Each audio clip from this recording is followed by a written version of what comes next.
కానీ పనికి వస్తేనే కదా కట్టేది, పనికి రాకుండా కట్టరు కదా. ప్రభుత్వాలు ఏ ఉన్నా ప్రజల కోసం పనికొచ్చేదే కడతారు.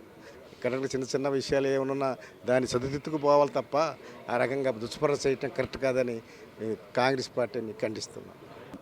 ఇవాళ కేవలం కాళేశ్వరం ప్రాజెక్ట్ని బద్నాం చేయాలి, కేసీఆర్ గారి పేరుని ఖరాబ్ చేయాలి ప్రజలలా రైతులలా అనే ఆలోచనతోని ఒక దుష్ప్రచారం ఈ కాంగ్రెస్ పార్టీ వాళ్ళు చేయడం చాలా బాధాకరం.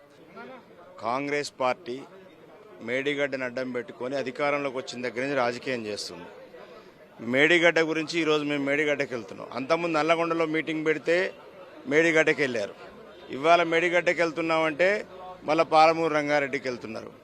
నిజంగా మీకు దమ్ముంటే ప్రాజెక్టులలో ఎక్కడైనా ఇబ్బంది జరిగితే మీరు దాని మీద విచారణ చేయమని మా పార్టీ అధ్యక్షులు మాజీ ముఖ్యమంత్రి వర్యులు కేసీఆర్ గారు సవాల్ ఇస్తారు, కేటీఆర్ గారు సవాల్ ఇస్తారు. ఈ రోజుకి వాటి మీద ఎలాంటి విచారణ జరపకుండా ప్రజలను తప్పుదోవ పట్టించే విధంగా ఇక్కడ జరుగుతుంది. ఒకటండి, ప్రాజెక్టు ఏదైనా ఇబ్బంది జరిగితే దాన్ని రిపేర్ చేయాలని కేటీఆర్ గారు ఆయన చెప్పారు. ఏది చేయకుండా ఏంటంటే ప్రజల్లో ఒక రకమైనటువంటి భావన, ఒక ద్వేష భావాన్ని రెచ్చగొట్టే ప్రయత్నం కాంగ్రెస్ పార్టీ చేస్తుంది. విషయాన్ని రిపేర్ చేయకుండా కాలయాపన చేసి రైతుల యొక్క ప్రయోజనాలు గండిగొట్టే ప్రయత్నాన్ని కాంగ్రెస్ ప్రభుత్వం చేస్తుంది. అందుకోసం కాంగ్రెస్ పార్టీ వచ్చిన ఈ 70-75 రోజుల కాలంలో ఒక్కటంటే ఒక్క పని చేసిందని చెప్పండి. రైతులు ఇబ్బంది పడతారు. ఒక పక్క నీళ్లు లేక పొలాలు ఎండిపోతున్నాయి, బావులు అడిగంటుతున్నాయి, చెరువులు ఎండిపోయినాయి. వాటికి ప్రత్యామ్నాయం ఏం చూడాలి? నీళ్లు ఎత్తిపోయాలా లేదా? ఒక చోటకి వెళ్ళాం రంగనాయక సాగర్, మల్లన్న సాగర్, ఇంకా సాగర్కి వెళ్ళాం నీళ్లు వదులుతారు. కానీ దానికి ప్రాణం ఇచ్చేటువంటి కాళేశ్వరానికి మాత్రం నీళ్ళు ఎత్తిపోయారు. దానికి కావాల్సిన కాపర్ డ్యామ్ కట్టేయరు. అందుకోసం ఏంటంటే కాంగ్రెస్ పార్టీ వచ్చినటువంటి హామీలు నెరవేర్చలేక వారి వెనకకు పోయేటువంటి అవకాశం ఉంది. వాళ్ళు నెరవేర్చలేమనేటువంటి నిర్ణయానికి వచ్చారు. కాబట్టి బురద పోయాలంటే ఒక ఆలోచనతోనే ఉన్నారు తప్ప వేరేది లేదు. పాలమూరుకి వెళ్ళినా ఇంకొక చోటకి వెళ్ళినా కాంగ్రెస్ పార్టీ సాధించలేదు. నిజాలు అనేది నిలకడ మీద తెలుస్తాయి. ప్రజలు, తెలంగాణ ప్రజలు వాస్తవాలు త్వరలోనే తెలుసు. కాళేశ్వరం అంటే ఏదో ఒక మేడిగడ్డ బ్యారేజే ఒకటి ఉందని చెప్పి తప్పుడు సమాచారం చెప్తా ఉన్నారు. ఎందుకంటే కాళేశ్వరం అంటే దాదాపుగా 3 బ్యారేజీలు కట్టిర్రు, సుందిల్లో ఉంది.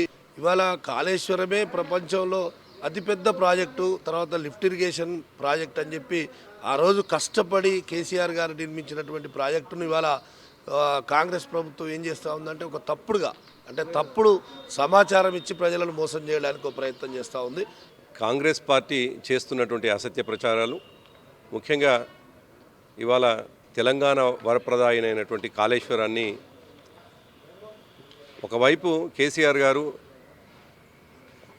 తెలంగాణకు దాదాపు 1 కోటి ఎకరాల మాగానిగా చేయాలనేటువంటి లక్ష్యంతో ఒక భాగమైనటువంటి కాళేశ్వరం నుండి దాదాపుగా 38 నుండి 40 లక్షల ఎకరాలకు సరిపోయేటువంటి మరి మేడిగడ్డ నిర్మాణం చేస్తే కాళేశ్వరం ద్వారా ఉత్తర తెలంగాణలోని, అదేవిధంగా దక్షిణ తెలంగాణలోని కోదాడ, అదేవిధంగా తుంగతుర్తి, కోదాడ వరకు కూడా నీళ్లు తీసుకుపోవాలన్నటువంటి లక్ష్యంతో ఈ ప్రాజెక్టు నిర్మాణం చేస్తే, ఇంకోవైపు కొత్తగా వచ్చినటువంటి ప్రభుత్వం చాలా స్పష్టమైనటువంటి కుట్రలతో కేసీఆర్ గారి ఆనవాళ్ళనే తుడిచేయాలనేటువంటి ఆలోచనతోటి ముఖ్యమంత్రి రేవంత్ రెడ్డి గారు చెప్పినట్టుగా తెలంగాణలో కేసీఆర్ గారి నాయకత్వంలో, కేసీఆర్ గారి ఆధ్వర్యంలో జరిగినటువంటి ఏ ఒక్క అభివృద్ధి పని కూడా కనపడొద్దు అనేటువంటి ఒక దుర్మార్గమైనటువంటి ఆలోచనతో మేడిగడ్డ పైన కుట్రలు చేస్తున్నటువంటి సందర్భంలో ఇప్పటికే అనేక సందర్భాల్లో